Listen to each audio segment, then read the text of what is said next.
This is not CGI. This is an actual humanoid robot. I covered these guys before and the advancements are insane. I mean, it looks CGI to me.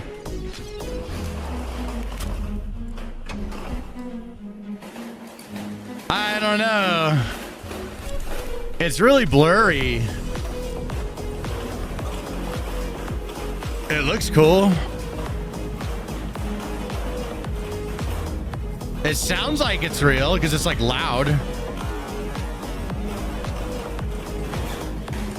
It's really hard to believe.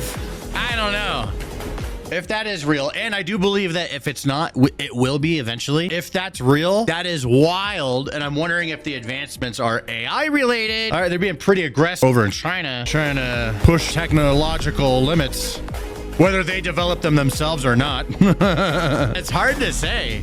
It totally, CGI has gotten so good and cheap. Even just,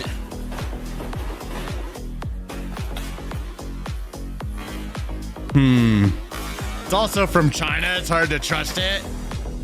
You know, I can't, oh, here we go. Oh, that was sick.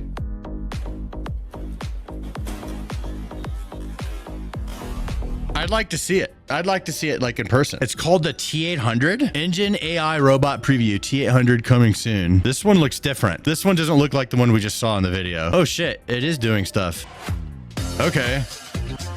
Now we could, it's like lit up. We could see it. Huh. Interesting. Did they like steal Tesla shit and go to China with it?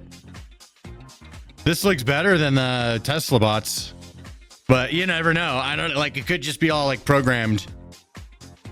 The Tesla bots are controlled by people and all those showings, right? I wonder how these are controlled by people, because I saw Tesla doing it. What do you guys think? Is this legit? Of course we're calling it the T800.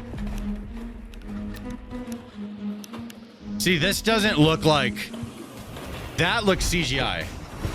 See, okay, hold up. Hold up. Now that I've seen this other one, that looks like look, this is what they look like, which is still impressive, but that's not what it looked like in the video. Yeah, I'd have to say it's CGI. Yeah, see, that looks like a robot.